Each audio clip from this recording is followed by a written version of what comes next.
Redcast, los mejores podcasts del mundo digital.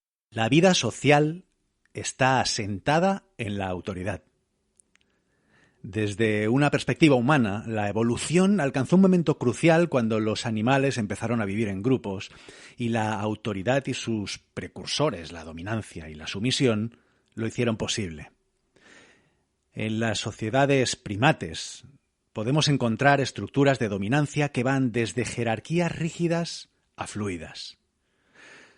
Los clanes de gorilas de los frondosos bosques de las montañas africanas pivotan alrededor del espalda plateada, que suele ocupar un lugar prominente en el grupo, a menudo en el centro espacial, desde el que domina la atención del clan. No solo toma un rol protector del grupo frente a depredadores, sino también mantiene la estabilidad, mediando en posibles agresiones entre sus miembros. Son sociedades altamente jerarquizadas, donde, al contrario de la creencia popular, la jerarquía de dominancia no comporta lucha y disensión, sino que proporciona paz dentro del grupo, ya que relega a cada miembro a un cierto estatus y posición. Cada animal sabe exactamente dónde se encuentra en relación con todos los demás animales. En contraste, los chimpancés tienen un sistema social mucho más fluido, con ricos y sofisticados patrones de coalición política, luchas intercomunales y mecanismos de resolución de conflictos. ¿Sabías que deciden dónde viajar de forma descentralizada? La función del macho dominante, el alfa, en este caso está más relacionada con la coordinación del resto de machos, con el objetivo de mantener los límites de la comunidad, que puede llegar a alcanzar más de un centenar de integrantes. Sin embargo, tanto en las sociedades de chimpancés como en las de gorilas, los miembros dominantes comparten al menos 5 funciones sociales: elegir la dirección del movimiento del grupo, proteger al grupo de depredadores, orientar a los miembros en sus respectivos estatus y posiciones, controlar el conflicto y mantener las normas, incluyendo normas de apareamiento y asignación de recursos. Podemos extraer algunos aprendizajes interesantes de los primates sobre la naturaleza inherente de la dominación. Hoy charlamos con Ignacio Martín Maruri, consultor, experto en liderazgo y transformación organizacional, sobre autoridad, liderazgo, dominación, poder. ¿Cómo se consigue? ¿Cómo se pierde? ¿Es necesario? Soy Carlos Iglesias, CEO en Runroom y profesor en ESADE Executive Education, donde dirijo los programas Business Agility y Business Innovation. Os doy la bienvenida a un nuevo episodio de Real World, el podcast sobre innovación centrada en las personas.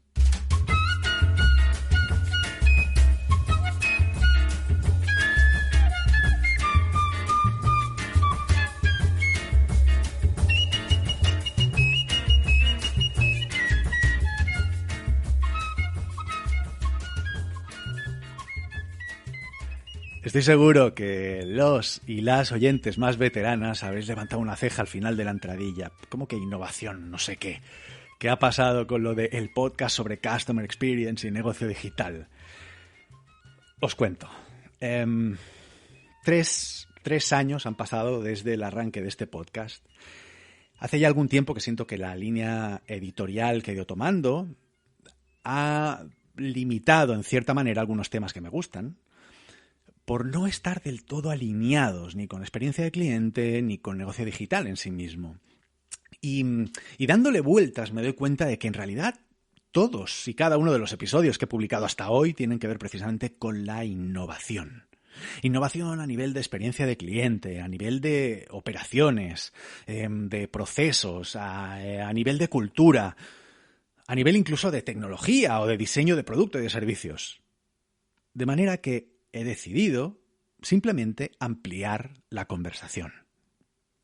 No es un cambio menor y me gustaría saber qué pensáis de ello, si os parece acertado o no, qué temas os vienen a la cabeza, sobre los que os gustaría escuchar alguna reflexión, entrevista. En fin, que quedo atento a vuestras aportaciones a través de Twitter, LinkedIn, comentarios en la plataforma de podcasting que uséis. A Ignacio me lo presentó un buen amigo, Francisco Salvador Pina, uno de los seres humanos con el corazón más grande de cuantos he conocido. Buscadle también en LinkedIn o en Twitter, su usuario es QuesitosGiver. Seguidle, mandadle un saludo y conservadlo entre vuestros contactos porque es un tipo que merece la pena. Este va por ti, Paquete. Bueno, pues como os decía, hoy tenemos en el podcast a un invitado de auténtico lujo. Ignacio es consultor, experto en liderazgo y transformación organizacional. Actualmente establecido en Santander, recién llegado de Chile, donde también da clases precisamente de estos temas, de liderazgo y transformación organizacional en la Universidad Adolfo Ibáñez, asesorando a compañías como Barrabés, mentorizando startups en la creación de la cultura más adecuada para su negocio y para su potencial crecimiento y un largo etcétera que incluye también experiencias en grandes empresas como Ericsson. Eres ingeniero superior en telecomunicaciones, si no me equivoco, estudiaste en Alemania, en la Universidad Técnica de Darmstadt. Executive MBA por el IE y MPA por la Harvard Kennedy School, entre otras cosas. Se dice pronto. Ignacio Martín Maruri, bienvenido a Real World. Muchas gracias por la invitación. De verdad, gusto estar aquí contigo. Te lo agradezco un montón, estoy súper contento de tenerte aquí. A ti y a mí nos puso en contacto, de hecho, mi queridísimo amigo Francisco Salvador. Recuerdo que nos conocimos por una serie de entrevistas que me hiciste en relación con un libro que estabas escribiendo. ¿Cómo vas? ¿Cómo va ese proyecto y en qué estás ahora? ¿Cuál es tu día a día? Bueno, iba bien. Me tomé el año sabático para escribir sobre estos temas y la verdad es que iba avanzando bien. Luego llegó la pandemia. Me tocó, pues eso, apagar fuegos por aquí y por allá, tuve que relegarlo un poquito y espero ahora, para Navidades, aprovechar y retomar el tema y seguir escribiendo, que es lo que me había tomado un año sabático para ello y he tenido que dejarlo un poquito de lado. Pero vamos, con muchas ganas de retomarlo y escribir de estos temas que creo que son interesantes. Espero que lo sean, por lo menos. Oye, yo he introducido un poco tu background, pero me parece tan interesante tu perfil y a lo que te dedicas actualmente que me gustaría que nos cuentes un poco, ¿no? Bueno, ¿qué haces y cómo has llegado hasta ahí? ¿Qué te ha llevado a donde estás ahora? Bueno, pues mira, la verdad es que yo estudié ingeniero de teleco, como has dicho tú, lo estudié en Alemania, estudié en un colegio alemán y la verdad es que yo quería haber estudiado filosofía, pero bueno, ya sabes cómo son los padres cuando uno tiene 18 años que te dicen, oye, que te vas a morir de hambre, que eso no da para comer, que no sé qué y tal. Bueno, pues total, que como tenía nota, pues dije voy a estudiar teleco porque había trabajo, se suponía que pagaban bien y esas cosas. Pero sobre todo a mí lo elegí teleco porque notaba que las telecomunicaciones estaban cambiando el mundo, todo lo digital, estaba cambiando la sociedad. A mí, de hecho, siempre me interesó más el impacto que suponía que la tecnología en sí. Y cuando acabé, pues me di cuenta que efectivamente no me gustaba. Me dediqué a temas de ventas, me metí ahí a vender el 3G, vendimos el primer 3G del mundo, fue súper apasionante y tal, pero llegó un momento en que dije, ya, esto no tiene más recorrido.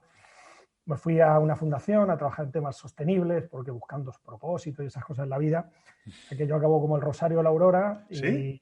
Y me encontré ahí pues con, no sé, que tendrían que llevar 35 años, sin haber encontrado sentido, divorciado, bueno, y me fui para Harvard diciendo, bueno, allí alguien me va a decir lo que tengo que hacer con mi vida. Y casualmente me metí en un curso que no quería meterme, porque yo el liderazgo lo he odiado toda mi vida, me metí en un curso de Ronald Heifetz porque me tocaba. Y bueno, pues fue como una epifanía allí, vi la luz. Cambié todas mis ideas y mis conceptos del liderazgo, todo lo que me habían enseñado, que siempre lo había odiado. Y dije, sabes que esto me resulta tan potente que me voy a poner a enseñarlo y a hacer consultoría con ello. Y en ello llevo 12 años y feliz. Como dijo mi padre, después de muchas vueltas acabé en filosofía. ¿Qué es lo que odiabas del liderazgo? ¿Qué creencia te llevaba a odiar el liderazgo? Pues mira, la que está instalada en general. O sea, yo me crié en un colegio alemán, como te decía, y líder en alemán se dice Führer. Y entonces a mí desde muy niño me enseñaron a tener mucho cuidado con los Führer. Con ¿no? el Führer, ¿no? Gente, sí, ¿no? Porque uno como que había que aprender un poquito el pasado y los alemanes lo tienen muy grabado, ¿no? Entonces yo cada vez que oía liderazgo, pues eso, manipulación, pastor del rebaño, creerte el cuento, tú eres superior, haz que otros hagan lo que tú quieres. Sí, y yo cada vez que oía eso, pues me salían ronchas, ¿no? Y nada, pero cuando llegué allí a Harvard, me metí en este modelo, pues resulta que me encontré una cosa que no tenía nada que ver. Te rompieron la cabeza. Totalmente, totalmente. Estructuraron entero el concepto y bueno, pues ahora trato de enseñarlo y aplicarlo. Y a mí me sirvió, espero que le sirva a otros también. Hoy vamos a hablar de autorización. Yo recuerdo habértelo comentado en alguna ocasión. Estos son temas que a mí me fascinan porque me los he ido encontrando, diría que de forma totalmente fortuita, informal. He ido dándoles forma desde la práctica, desde el aprendizaje empírico, si quieres, y eso hace que cuando me encuentro con la oportunidad de hablar con alguien que se ha dedicado a estudiar, a analizar, a comprender cómo funciona todo esto desde una perspectiva social, cognitiva, cultural, a mí es que, vamos, estaría toda la vida haciéndote preguntas. Pero vamos a empezar por lo más básico, que es desambiguando. ¿Qué es la autoridad y qué diferencias hay con el liderazgo? Bueno, vamos a ver, porque esto pues, ya solo con esta pregunta nos puede dar para toda la hora, pero a ver cómo lo resumo. ¿Cuál es la diferencia? Pues depende del modelo. Al final aquí es una cuestión de modelos y definiciones, porque esto no es una ciencia exacta, esto no es como la física, que el trabajo está definido y es lo que es para todo el mundo. Aquí la gente entiende por autoridad o por liderazgo, pues cada uno entiende un poco lo que quiere y es lo que hay, ¿no? Pues una ciencia inmadura esta, ¿no? Entonces, pues como te digo, va a depender mucho de la definición. Las tradicionales pues no hacen mucha distinción. De hecho, en los modelos más tradicionales, liderazgo es una forma bonita de hablar de la autoridad, ¿no? Entonces, el que tiene un cargo alto pues le llamamos líder y el que no, pues no lo es, y al final pues hace una mezcolanza ahí que autoridad, liderazgo, autorización viene a ser todo lo mismo. A mí una de las cosas que me gustó de este modelo en particular de liderazgo adaptativo de Heifetz es que hace una distinción muy grande entre una cosa y la otra. Pero es una definición, ¿no? Entonces al final depende de cómo lo quieras definir. Y aquí lo que definimos es, bueno, pues que la autoridad es un resultado de un proceso de autorización. Y yo creo que eso es muy importante. Es decir, la autoridad como palabra tiene una carga muy negativa, como alguien que tiene poder, que lo usa para abusar de otros, que obliga a hacer cosas, etcétera, ¿no?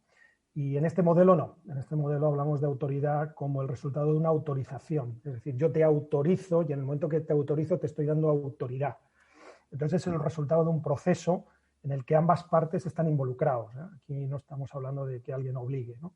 Entonces yo te autorizo y tú me autorizas. Entonces, por ejemplo, pues ahora mismo yo te estoy autorizando a ti a que me hagas preguntas, a que dispongas de mi tiempo y tú me autorizas a mí pues a hablarte de ciertos temas. Entonces nos estamos autorizando mutuamente, tú me estás dando una autoridad que probablemente no le das a todo el mundo para venir a tu programa y yo tampoco le doy la autoridad a todo el mundo de estarme una hora hablando de estos temas cuando podría estar con mi niña, ¿no? Entonces ahí estamos en un proceso de autorización. No me hagas sentir mal, Ignacio. Y la autoridad es el resultado de eso, ¿ya? Entonces es una forma de entender la autoridad que no tiene nada que ver con la concepción tradicional. Entonces el que tiene autoridad tiene un rol, ¿ya? A partir de esa autorización y bueno, pues ahí puede hacer dos cosas, o gestionar o liderar. Entonces vemos la gestión y el liderazgo como actividades.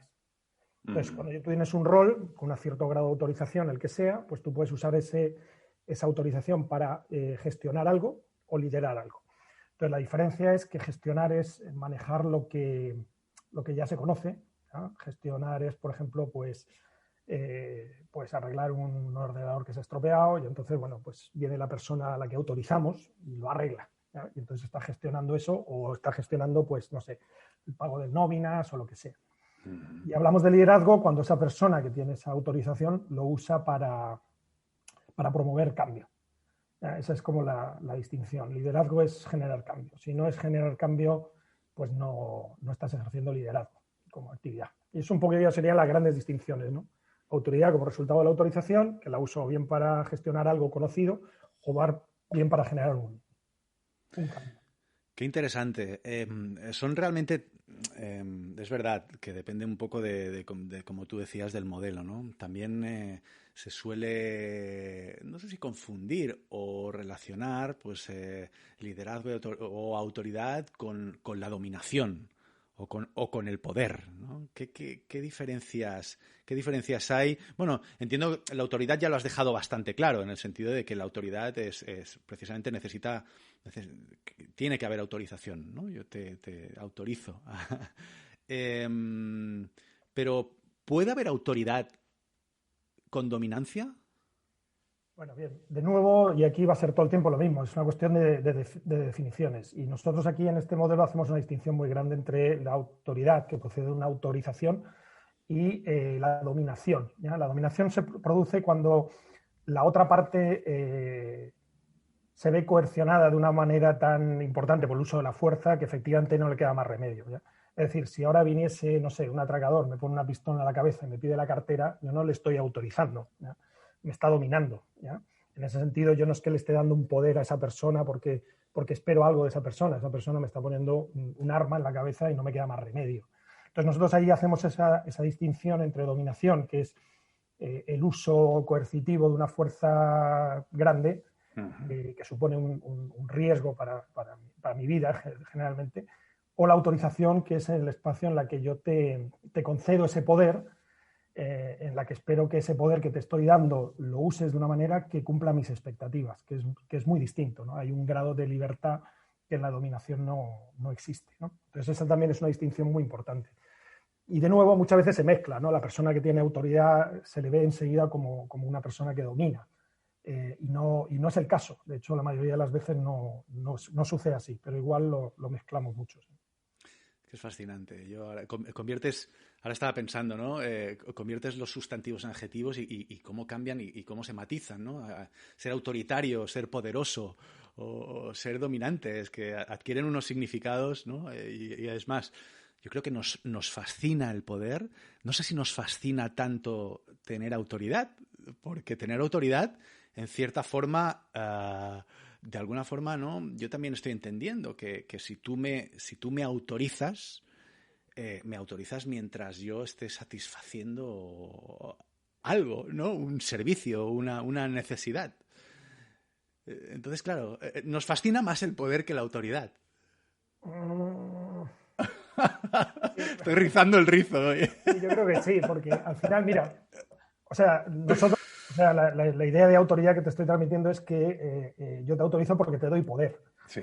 Entonces, claro, si tú quieres que yo te den cierto poder, eso no viene gratis, viene con una expectativa por mi parte. Entonces, exactamente. Yo te doy poder para que me hagas preguntas y mi expectativa es, bueno, pues que las preguntas, por ejemplo, pues sean respetuosas, sean del tema que estamos hablando. Pues ahora tú me empiezas a preguntarme de otros temas y dices, bueno, ¿y este qué se ha pensado? ¿Me explico? Yo le autoricé para esto, no para esto otro, ¿ya? Y en ese sentido, yo lo que creo es que también en relación a la palabra poder tenemos también muchos sesgos negativos, ¿no? Porque vemos el poder de nuevo como dominación, ¿no? El que tiene poder domina a otros, ¿no? Y no es el caso. Es decir, nosotros los seres humanos nos damos poder unos a otros todo el rato. O sea, el que yo permita que alguien, no sé, yo esta mañana voy a tomar un café y le estoy dando poder a ese camarero para hacerme el café, ponérmelo en una taza y servírmelo. O sea, ese señor me podría envenenar. O sea, no pienso en ello, pero podría envenenarme, le estoy dando poder. O sea, yo me voy a tomar lo que ese señor ha preparado. Pero claro, yo lo que espero es que el café, pues eso, que sea café que esté bueno, que esté bien hecho y que no me haya escupido dentro. Si me doy cuenta que me he escupido, vuelvo yo allí a tomar un café, ¿se entiende?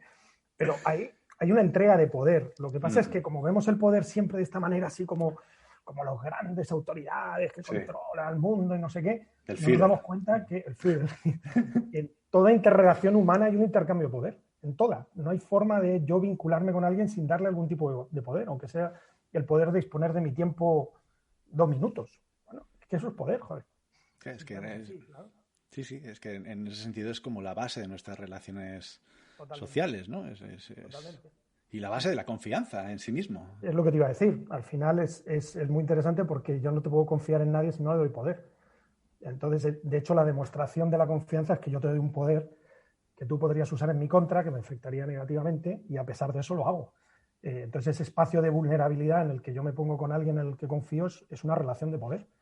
Y no lo vemos así, pero ahí está. Joder, no me digáis que no es fascinante el tema. Yo es que de verdad me podía estar horas filosofando y hablando de estos temas y siempre es un placer hablar contigo, Ignacio. Oye, ¿la autoridad está relacionada con el carisma? Bueno, vamos a ver. Nosotros, como te decía antes, podemos darle poder a personas y autorizarlas para ciertas cosas, ¿no? Y podemos autorizarlas a distintos niveles. O sea, yo puedo autorizar, como te decía antes, a ese camarero de una forma muy transaccional. O sea, tú sírveme un buen café y yo te voy a pagar por ello, ¿no? Entonces hay una relación ahí donde yo le doy poder, él me da un servicio, cumple mis expectativas, pero es muy transaccional. Es decir, se realiza todo alrededor de un objeto, de un recurso, ¿no? En este caso un café. Pero yo también podría autorizar a otra persona para hacer algo, ¿no? Entonces yo puedo autorizar a un médico, por ejemplo, para que me dé consejos de qué hacer con mi salud, ¿no? Y ahí es otra relación distinta. O autorizar a mis trabajadores con los que trabajo todo el día, a mis compañeros, ¿ya? Entonces hay una relación mucho más, valga la redundancia, relacional, ¿no? De vínculo, ¿ya? Más de colaborador. Y la tercera instancia es autorizar a alguien ya a nivel de valores, ¿no? Donde yo le concedo a alguien poder porque siento que es uno de los míos y que de alguna manera mi forma de entender la vida se va a realizar mejor con el apoyo de esta persona, ¿no? Entonces ahí ya tengo una vinculación más trascendental de socio. Y en algunos casos, y ya llego a lo del carisma, creo que yo llego a un momento en que veo una persona que tiene los valores que de alguna manera yo anhelo tan desarrollados, por decirlo de alguna manera, que es como la simbolización de esa trascendencia que busco, que de alguna manera me anulo ante ese individuo. Que eso es lo que llamamos carisma, ¿no? O lo que se llama tradicionalmente carisma. Entonces, el gran problema del carisma es que de alguna manera es como que tú te anulas individualmente en pos de vincularte con esa persona que representa tanto, ¿ya? Y ese es el gran riesgo, porque las figuras carismáticas son figuras que anulan a los seguidores, más que anular, que generan que sus seguidores se autoanulen, por decirlo así. Claro. Generan muchos fugas. Los fugas todos son carismáticos, así que es un concepto muy, muy peligroso, en mi opinión. Wow, genera dependencias. Nunca lo había visto desde esa perspectiva. Sí, o sea, la autoridad en general genera dependencia. ¿Ya? Claro.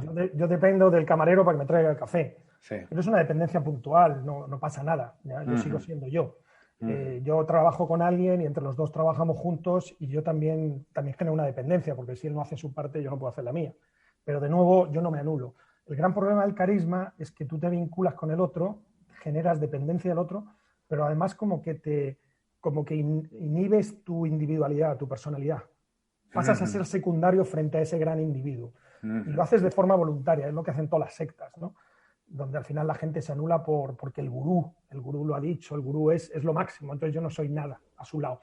Cuando llega ese punto de autocastración, por decirlo de alguna manera, es cuando aparece ese carisma y es cuando se vuelve tremendamente peligrosa la dependencia.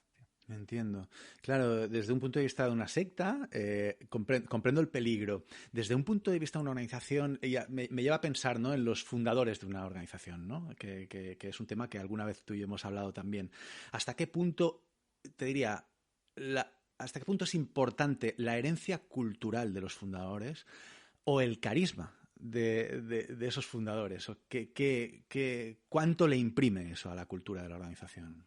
Mira, los fundadores son como los padres en los niños, más o menos. Los padres en los niños van a marcar mucho la personalidad, la crianza, la forma de ser de sus hijos, ¿no? En las fundaciones pasa exactamente lo mismo.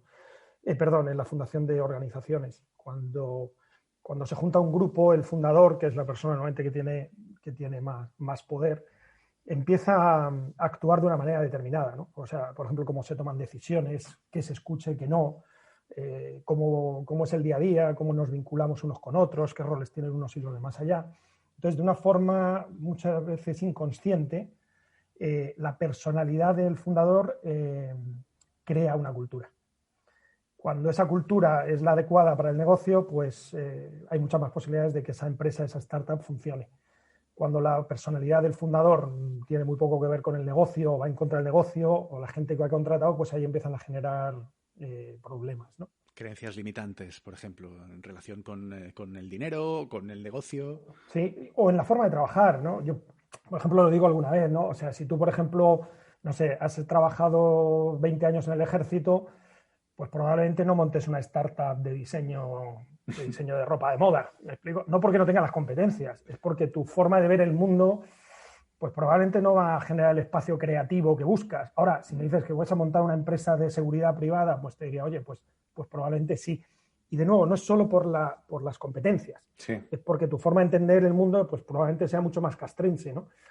Lógicamente. Entonces, vas a generar culturas que necesitan orden, estructura, y si vas a meterte en temas de creatividad y diseño, pues eso no ayuda. Yo creo que, de hecho, mira, por ejemplo, la diferencia entre Steve Jobs, ¿no?, que es más ese fundador un poquito carismático, ¿no?, y su personalidad como marca la cultura de Apple, y luego, sobre todo en la primera etapa, y luego una comparativa con Page y Brin, que son individuos mucho más low profile, que permiten que otro tome el mando, que están más desde la sombra, por su propia personalidad, ¿no? Y Google en ese sentido es distinto de Apple, ¿no?, por poner un ejemplo. Entonces marca mucho. Yo creo que desgraciadamente una de las cosas que no hacen las startups es tomar conciencia de esto y hacerlo de una forma intencionada, ¿no? Surge muy inconsciente y la mayoría de veces no funciona la cultura con el negocio que quieren montar, porque la personalidad del fundador no necesariamente es la más adecuada para el tipo de negocio que queremos, ¿no? Es súper interesante y sobre todo lo interesante de todo esto también es si lo llevamos a un contexto donde esto se puede ganar, se puede perder, se puede ganar autoridad, se puede perder la autoridad. Y si tú cobras conciencia de qué significa o de cómo se gana o se pierde la autoridad, wow, ahí tienes una oportunidad muy importante de transformación, ¿no? ¿Cómo se gana y cómo se pierde? Bueno, pues mira, si seguimos con esta idea de que la autorización es una entrega de poder a cambio de una prestación de un servicio, pues la consecuencia es que tienes que cumplir el servicio, tienes que cumplir la expectativa. Es decir, yo, por ejemplo, si ahora te estoy diciendo cosas que a ti te parecen interesantes, pues quizás otro día pues sigamos hablando de esto, ¿no? Grabado o no, pero seguiremos hablando del tema. Si lo que yo te estoy diciendo ahora dices, joder, qué estupidez, joder, parecía interesante, pero en cuanto rascas un poquito, aquí no hay nada, pues no me volverás a entrevistar. Y al revés, ¿ya? Lo mismo. Si tú ahora me empiezas a hacer preguntas, no sé, yo digo, pero no habíamos venido, como decía Cela, yo he venido aquí a hablar de mi libro, ¿no? Mira, ahí tienes un ejemplo. Cuando Cela dice, oye, yo he venido aquí a hablar de mi libro... No era Cela, era, ¿cómo se llamaba este? Sí, Fernando Gómez. No, tampoco, no, tampoco. Umbral, era Umbral, sí. Hace tantos años ya.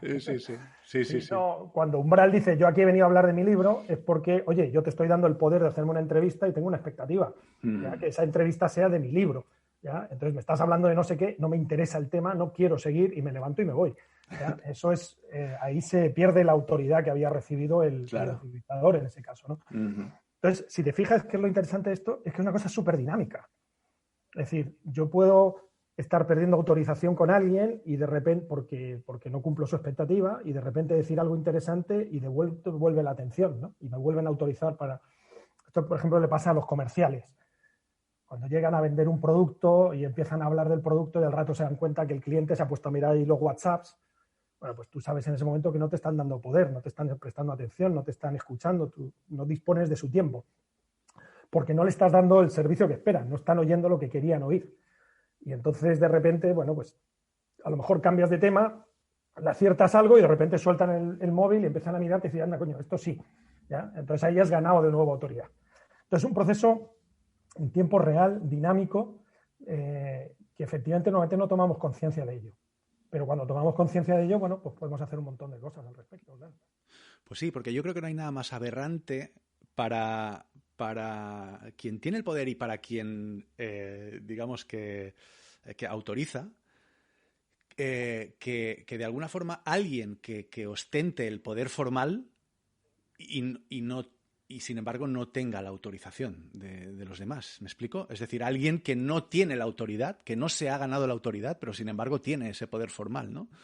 El problema es que cuando tú tienes el poder formal, alguien te lo ha dado, y de ese alguien sí tienes la autorización informal, ¿no? La autorización. Es decir, yo, por ejemplo, si yo soy el presidente, o sea, el CEO de una empresa, bueno, pues a mí ese poder me lo ha dado alguien, y hay alguien que sí me autoriza y espera que yo use ese poder para manejar la empresa adecuadamente, ¿no? Pero eso no quiere decir que el resto de las personas en la empresa me lo estén dando. Lo estarán dando los dueños, a lo mejor, pero no quiere decir que me lo esté dando mi equipo, ¿ya? Entonces eso pasa muy a menudo, que traen, por ejemplo, un gerente de fuera, los accionistas dicen, este tipo tuvo mucho, bueno, Nokia, por ejemplo, se traen a este Microsoft de Silicon Valley, bueno, es que este tipo, el Microsoft lo hizo muy bien, lo vamos a fichar a Nokia ahora que nos va mal. Pero que los dueños, los accionistas, crean que esta persona es la indicada, le den poder y tengan expectativas, no quiere decir que el resto de la empresa esté dispuesto a hacer lo mismo, ¿ya? Es decir, es muy posible que tú vas a tener autorización informal de una parte del sistema, que es por lo que tienes el título, y el resto del sistema te mira y te dice, ¿sabes qué? Yo a ti no te autorizo, punto. Y bueno, actuaré de una forma que no me suponga un riesgo, pero te voy a boicotear, no me interesa, ¿no? Totalmente. Esto le pasa a los entrenadores de fútbol, por ejemplo. Eso es, claro. Que el presidente del club lo pone ahí y los jugadores lo miran y dicen, tío, a ti no pienso jugar como tú me dices, vamos, ya puedes hacer el Pino Puente, que no. Y pierden 3 partidos y echan al entrenador.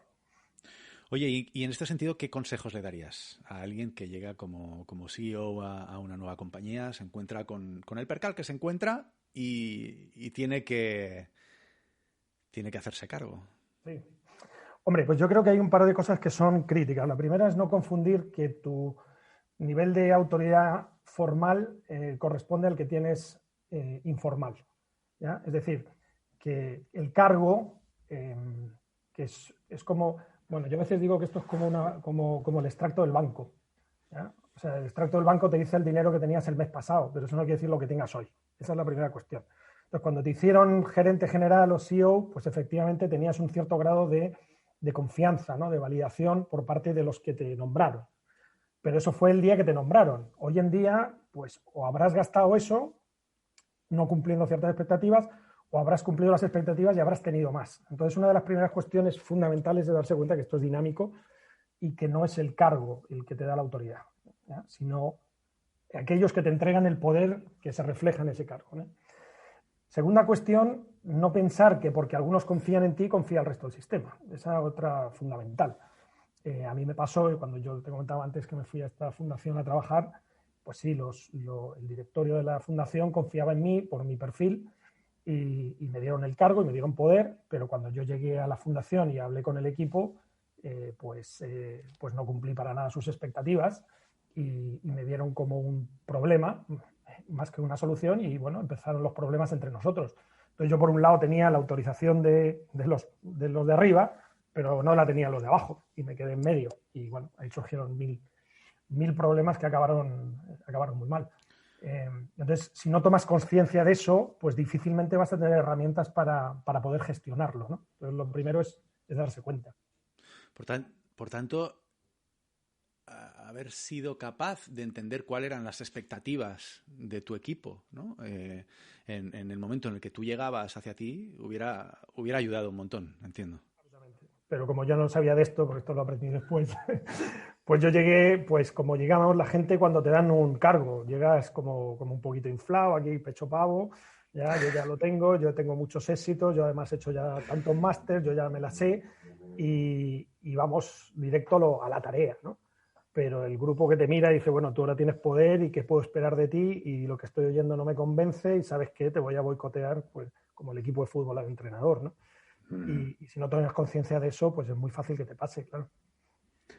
Claro, y en ese sentido, esto me resuena también con la idea del líder servil, ¿no? O del líder que ahora volvemos al liderazgo, por cierto, ¿no? Pero la idea del líder servil, del líder que sí viene a promover un cambio, pero que también viene a identificar cuáles son las necesidades de su equipo, ¿no? A cuáles son las necesidades de la compañía, cómo puede apoyar al bien común, no sé. Me resuena bastante. Sí, pero hay que hacer ahí un par de matizaciones que no son menores, ¿ya? Vamos a ver, como te decía, esta distinción entre la autoridad, ¿no? El poder que me confieren y cómo lo uso. Yo lo puedo usar para gestionar o para liderar, ¿ya? O para manejar el status quo y eficientar el día a día o para generar un cambio, ¿no? Que eso es la distinción que habíamos hecho de gestión y liderazgo. Cuando yo cumplo las expectativas de un grupo, lo que estoy haciendo es validarme. O sea, si yo llego a un grupo y me doy cuenta que la gente quiere que le suba el sueldo y le subo el sueldo, pues todo el mundo me aplaude, ¿no? O sea, no es que tenga mucho mérito, ¿ya? Lo que pasa es que ahí lo que yo estoy afianzando es mi poder, mi autoridad, pero no necesariamente estoy haciendo lo que el grupo necesita. Correcto. Con eso. Entonces aquí hay una distinción muy importante, porque Normalmente, si yo quiero mantener mi puesto, le voy a decir a la gente lo que tiene que oír, lo que quiere oír, porque así cumplo sus expectativas. Pero cuando llegue el momento de generar cambios, y los cambios siempre traen dolores, voy a frustrar expectativas. Entonces, hay muchas personas que con tal de afianzarse, lo que tienden justamente es a cumplir las expectativas, pero eso supone que el grupo no progresa. Y aquí es donde surge una cosa que parece poco evidente, pero cuanto más trato yo de afirmar mi poder en un grupo, más improbable es que trate de promover cambios en el grupo. Claro. Entonces, cuanto más quiero ser autoridad, más probable es que no ejerza liderazgo. Y eso como que chirría en muchas mentes, Pero tiene todo el sentido. Cuanto más objetivo por sí mismo sea la autoridad, menos va a ser posible, ¿no? La capacidad de promover un cambio. O sea, tiene todo el sentido. Tiene todo el sentido. Claro, porque a la gente le gusta, o sea, no es que a la gente no le gusta el cambio, a la gente le encanta el cambio, ¿no? Sí. Lo que no quiere es perder con el cambio. Entonces, te voy a poner un ejemplo de los populistas, que es muy fácil. Los populistas le dicen a todo el mundo lo que quieren oír. Y con eso la gente les da poder y tiene una expectativa, y es que cumpla todas esas cosas, ¿eh? Entonces, cuando uno consigue esa autorización, por ejemplo, como político, y luego dice, bueno, pero esto que os prometí requiere primero apretarse el cinturón. Y entonces ya ahí la gente dice, hasta ahí hemos llegado. O sea, yo quería que me dieses todo eso, pero sin coste ninguno para mí. Y si tú me das todo sin que a mí me cueste nada, yo te voy a aplaudir y te voy a volver a elegir. Pero si me estás empezando a pedir que yo meta la tijera, que recorte aquí o allá o que haga cosas distintas, pues ya no sé si te tenía que haber elegido a ti o al otro. Entonces, ahí es donde se ve la diferencia entre un populista y un estadista. El populista al final se va amoldando para que cumplir expectativas y sostener el poder, y el estadista es el que en un momento dado dice, ¿sabes qué? Igual voy a poner en riesgo mi autoridad, pero si no hacemos esto nos vamos todos a la mierda. Y entonces voy a promover el cambio aunque me juegue mi cargo. Y ahí está la diferencia, ¿no? Por ponerte un ejemplo, para que no quede tan abstracto. Sí, sí, sí. Cuando a Mandela lo eligen presidente, su gente, los que le votaron, muchos de ellos, la inmensa mayoría, esperaba que de alguna manera hiciese justicia con los blancos y le dijese, chicos, ahora mandamos nosotros. Y llega Mandela y en vez de eso trata de integrar a los blancos con los negros. Entonces su propia gente le dijo, oye, Mandela, nosotros no te hemos votado a ti para que les escuches a ellos, te hemos votado para que nos escuches a nosotros. Y entonces la gente empezó a dudar de Mandela. Bueno, a este tío ya lo han comprado, o sea, lleva 15 días de presidente y ya lo han comprado, ¿no? Pero ahí es donde está esa mirada de estadista que dice, oye, para que esto progrese, yo tengo que poner en riesgo las expectativas de mi gente porque necesitamos crear algo distinto. Y ahí es donde el conflicto entre autoridad y liderazgo se ve, y la mayoría de las veces las personas optan por mantener su autoridad más que por ejercer liderazgo. O sea, que de alguna forma, no sé si leer de toda esta conversación que cuando tú utilizas la autoridad para promover un cambio, si ese cambio no está alineado con las expectativas que han traído la autorización de ese poder, tú tienes una fecha de caducidad. Si lo manejas sin mucha conciencia y sin mucha estrategia, sí. Sí. Ahí es donde hay que ser muy estratégico para darte cuenta de, bueno, como decimos nosotros, a qué ritmo puedes frustrar las expectativas de la gente. Y de qué gente y en qué momento. Entonces ahí es donde entra la estrategia, ¿no? Es decir, bueno, voy a frustrar expectativas, ya lo sé. A todo el mundo no le voy a caer simpático, no soy monedita de oro, perfecto. Pero ¿cómo lo hago de una manera que no me corten a mí la cabeza antes de que efectivamente hayamos podido progresar? Y eso es muy complejo, eso es arte puro. Sí. Claro, es inteligencia, muchos tipos de inteligencia emocional, entender cómo, ¿no?, tener una mirada periférica de ti mismo, es que eso es dificilísimo, ¿no? Y del sistema también, en claro. La gente, qué le pasa, qué emocionalidad están, inteligencia emocional, como has dicho, interpersonal, habilidades de comunicación, de análisis, de reflexión. Sí, es un ámbito muy, muy, muy complejo, sí. ¿Qué errores ves en los líderes de este país, por ejemplo? Pregúntame por las virtudes. Es verdad, tienes razón. No, mira, vamos a ver, no, porque es una broma. Pero te lo voy a llevar a otro. Déjame matizar un poquito, porque no me estoy refiriendo no me estoy refiriendo al partido que gobierna en este momento, quiero decir, me estoy refiriendo un poco a quien da un paso adelante para, que yo es una cosa que admiro mucho y respeto mucho, alguien que dedica su vida y que da un paso adelante para liderar, que de alguna forma... Joder, yo tengo la sensación de que el populismo se ha establecido como mainstream. O sea, es la corriente continua ahora mismo de la ideología, ¿no? Sí. Ese es el problema. O sea, yo siempre lo digo, los políticos, la gente que tiene poder es reflejo de los que autorizan. Es decir, el tipo de gerente que hay en una empresa es representativo de los valores de los que le han puesto ahí. Es decir, si yo tengo... No sé, si voy a llevar toda la empresa antes de ir a lo político para entenderlo. Si yo, por ejemplo, yo quiero que mi empresa sacar la bolsa e inflarla de cualquier manera y que aparezca como no sé qué para salir a bolsa y que vender las acciones de X, voy a buscar a un CEO que haga eso, ¿ya?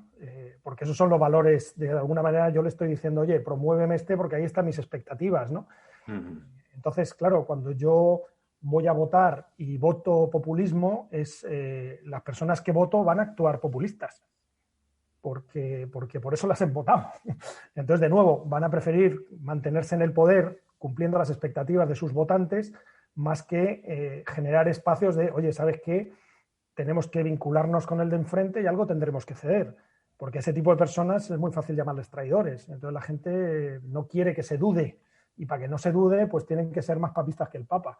Y entonces empezamos a ver que ante una sociedad cada vez más polarizada, más en búsqueda de soluciones rápidas, que yo creo que ese es el gran tema, busca personas más populistas, les dan a ellas el poder y esas personas, para mantenerse en ese cargo, pues justamente tratan de cumplir esa expectativa y ser el más populista de todos, el más puro, el que menos cede ante el enemigo. Porque el que menos duda, ¿no? Está prohibido dudar. Claro, está prohibido dudar, por supuesto, ¿no? Entonces, ahí tienes pues gente como, vamos a hablar de Trump para no ponerlo aquí en casa, que le habla a su gente quiere oír lo que quiere oír y él se lo dice. Y si es fake news, da lo mismo. Lo importante es que sigue estando donde la gente espera que esté. Y se lo grita, claro, se lo grita además. Y la gente está feliz con eso.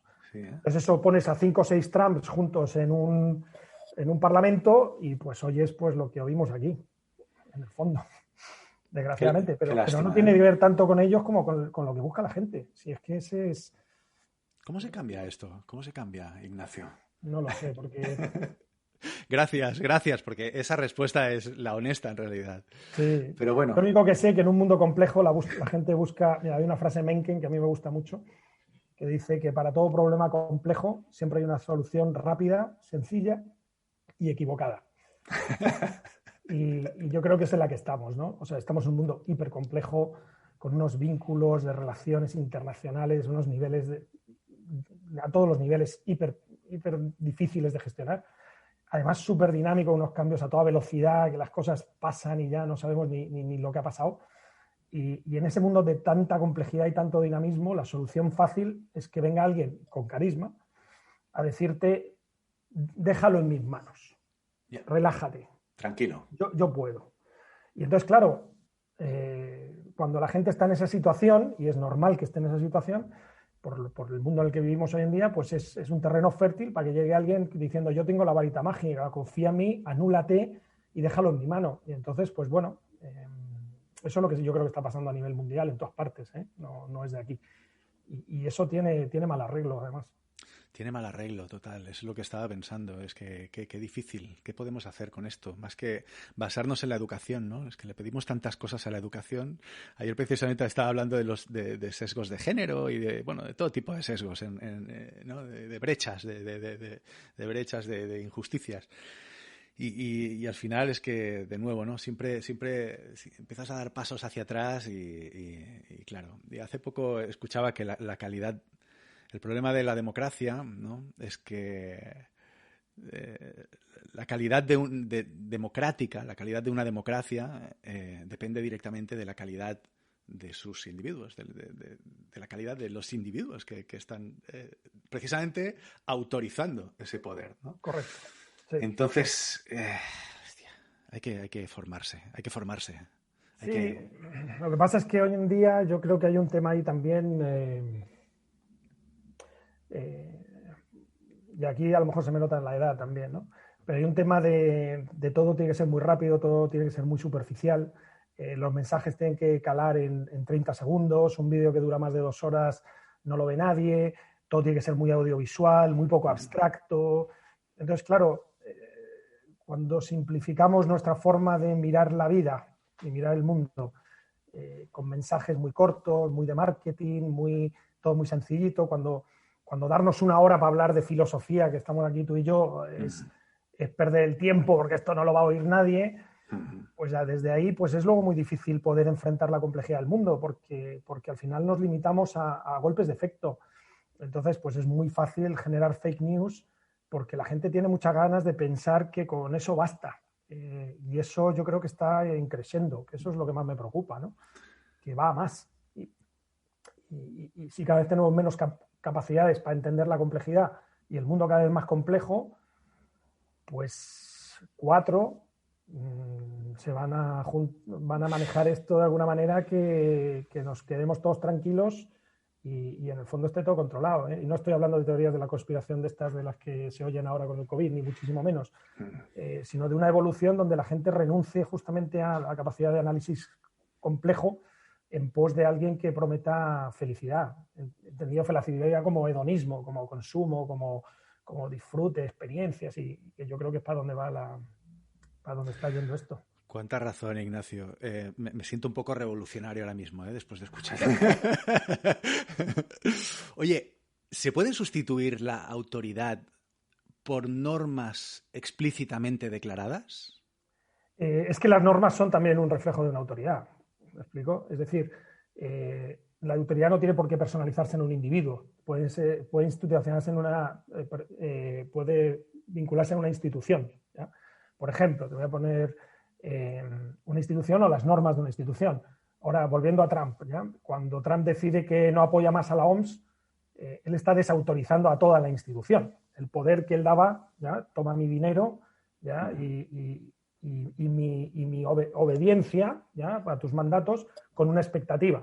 Entonces, cuando Trump cambia la expectativa con respecto a Obama, pues, oye, ya la OMS no me cumple, yo ya no le doy dinero. Entonces, desautoriza a toda una institución. Igual que se desautoriza una institución, se puede desautorizar una norma, ¿no? Es decir, yendo, por ejemplo, al tema que has mencionado hace un momento de género. Bueno, hay un momento dado que hay una norma que dice que las mujeres en un país no podían votar, por ejemplo. Y llega un momento donde la sociedad dice, ¿sabes qué? Yo desautorizo esa norma ya no cumple mis expectativas. Y en el momento que ya no cumple mis expectativas, se va cambiando la norma y se va ajustando a las nuevas expectativas. Entonces, cuando la gente cumple una norma, en general, es porque de alguna manera está dándole ese poder, esa autoridad de guíame. Pero hay unas expectativas puestas. Cuando la norma deja de cumplir las expectativas radicalmente de la población en general, no de 4, lo normal es que se cambie la norma y así se van cambiando las leyes. Claro. Pero es lo mismo, es el mismo proceso. En vez de un individuo o a un equipo o a una institución, a una empresa, pues en este caso a una normativa. A una norma. Autorizamos a una norma en sí mismo. Claro. Que esto me lleva directamente a Kanban, ¿no? O a sistemas donde hacemos explícitas las políticas y no hay nadie ahí haciendo micromanejo, ¿no? De, oye, tú ponte con esto, tú ponte... No, es que ya hemos acordado esto y entre todos nos hemos dado una norma que vamos a respetar, ¿no? Claro. Por lo tanto, en cierta forma sí se puede sustituir una autoridad en un rol a través de una norma. Claro, incluso no tiene ni por qué ser norma, ¿eh? Puede ser un comportamiento culturalmente aceptado. O sea, te voy a poner un ejemplo. Si yo voy por el supermercado y me encuentro una persona que está cogiendo yogures y pone el carrito cruzado en perpendicular, pues yo a esa persona me cabreo con esa persona, porque digo, oye, aquí hay una norma que se supone que tú tienes que ponerte a un lado para que los demás podamos pasar. Si tú pones el carrito así, cruzado, yo no puedo pasar y yo me cabreo, porque hay una autorización implícita que nos estamos dando todos de molestarnos unos a otros lo menos posible. Y en el momento en que tú te la saltas, yo me cabreo porque tú estás desautorizando la norma, pero los demás queremos que esa norma se mantenga, ¿no? Entonces, todas las relaciones culturales, en gran medida, son normas que hemos autorizado de una forma implícita, ¿no? Otro ejemplo, para que veas. Si tú te cruzas en el avión con alguien en el pasillo, yo que llegué hace 2 días de Chile, tú te cruzas con alguien en el pasillo, le estás dando un poder a esa persona de pegarse a ti. Ese poder no se lo das en general a cualquiera en la calle, ¿ya? Se lo das a esa persona, o sea, se lo das a algunas, pero no al primer desconocido, oye, pégate a mí. Ahora, ¿cuál es la norma implícita que hay ahí? Que nos vamos a cruzar de espaldas. Nadie te lo dice, pero si tú pruebas ir en un avión a cruzarte de otro y ponte de frente, e inmediatamente vas a ver la cara de esa autorización, porque hay una norma implícita que todos aceptamos y que tú te la estás saltando. Y así es como las normas culturales son los mayores mecanismos de coordinación y de control que hemos desarrollado los seres humanos mientras autoricemos esa norma cultural. Cuando no cumpla la norma cultural, pues cambiaremos la cultura y nos comportaremos de una manera distinta. Así que este principio de autorización, pues es que rige en todo al final. Y al final esto también es lo que posibilita la autogestión. La autogestión y la autoorganización. Que ahora vuelvo otra vez, ¿no?, a la idea de la gestión de lo que hablabas antes, ¿verdad? O sea, yo con la autoridad puedo gestionar o puedo liderar, o puedo ir a liderar el cambio. Uh-huh. Sí. Qué bueno. Me estás rompiendo la cabeza, Ignacio, ¿eh? O sea, es como... ¿Te sirva para algo? Oye, yo me gustaría cerrar aquí la entrevista. Llevamos ya un ratillo, sí. Creo que es una píldora, creo que es un diamante esta entrevista. De verdad te lo digo, tengo un poco la sensación de que has aportado cosas muy, muy valiosas y estoy muy contento y muy agradecido. Y nada, oye, espero seguirte y que nos sigamos viendo a menudo y a ver cuándo podemos comer delante de una mesa y compartir, ¿no? Y compartir aerosoles sin miedo. Cuando nos autoricen. Exacto. Ya que hablamos de esto. No, oye, yo quiero darte a ti las gracias porque, bueno, desde que hablamos el primer día, y gracias a Francisco por ponernos en contacto antes que lo has mencionado, desde que hablamos el primer día con la entrevista me resultó súper... muy gratificante hablar contigo, porque realmente llega un momento en que hablar de estos temas en profundidad, pues como te decía antes, cada vez más complejo, ¿no? Y a mí me parece que es un tema apasionante. Y además, como le tenemos tanto asco al tema de la autoridad, creo yo, como hay tantos prejuicios, no somos capaces de ver cómo esto permea todo, cómo la autorización está en todo, en todas partes. Y entonces, a mí es un tema que me apasionó desde que lo descubrí. Y bueno, es de lo que estoy escribiendo, espero poder escribir, ya hablaremos de eso cuando pasaré el libro, pero es un tema que yo creo que tiene tantas aristas, que explica tantas cosas y que lo hemos mirado tan poco, que me parece que abre muchas posibilidades, sobre todo en el mundo en el que estamos viviendo ahora, donde cada vez tenemos que ir más a esos sistemas de autorizaciones dinámicas y continuas, más que de depositar la autoridad en el individuo iluminado, ¿no? Porque si no vamos a acabar en los populismos que hablábamos antes, y eso como sabemos por el siglo pasado, eso siempre acaba muy mal, ¿no? Así que yo creo que son temas apasionantes y muy, muy necesarios. Así que la posibilidad de estar aquí hablando contigo y que esto lo escuchen, no sé cuánto lo van a escuchar, pero alguno que sea capaz de estar 50 minutos oyendo. Algunos miles de frikis. Pues ojalá seamos millones, porque si no vamos de cráneo, que diría mi padre. Ignacio, esperaremos ese libro como vacuna de COVID. Ya no es como agua de mayo, ahora es como vacuna de COVID. Ahí sí que no sé si voy a poder cumplir tus expectativas. Ya te lo adelanto. Oye, de verdad, un auténtico placer. Muchísimas gracias y nada, nos vemos en la próxima. Cuídate. Muchas gracias a ti. Un abrazo. Gracias. Y hasta aquí, amigos y amigas, este episodio del podcast Real World, innovación centrada en las personas. Muchísimas gracias por llegar hasta aquí, hasta el final de este episodio. Espero que te haya inspirado, que hayas descubierto nuevos conceptos, nuevas ideas que te ayuden en tu desarrollo personal, profesional y en la transformación de tu compañía, si es el caso. Permíteme que insista pidiéndote feedback, porque el problema de hacer un podcast es que es un formato que de forma nativa es muy unidireccional. Cuesta mucho recibir ese feedback que tanto necesitamos para aprender y avanzar. De manera que, venga, aprovecha ahora y mándame un mensajito a través de tus redes sociales o en tu plataforma de podcasting preferida. pues no sé, contándome si te parece buena idea o no abrir la conversación a temas más amplios relacionados con la innovación a todos los niveles, o diciéndome qué temas te gustaría que tratemos. Gracias, en cualquier caso, por compartir este episodio. Envíaselo a alguien en quien hayas pensado cuando lo escuchabas. Gracias por todos esos likes en iVoox, Spotify. Gracias por esas reseñas en Apple Podcast que tanto me ayudan a ganar visibilidad, y por todas esas muestras de cariño que no he dejado de recibir en estos 3 años.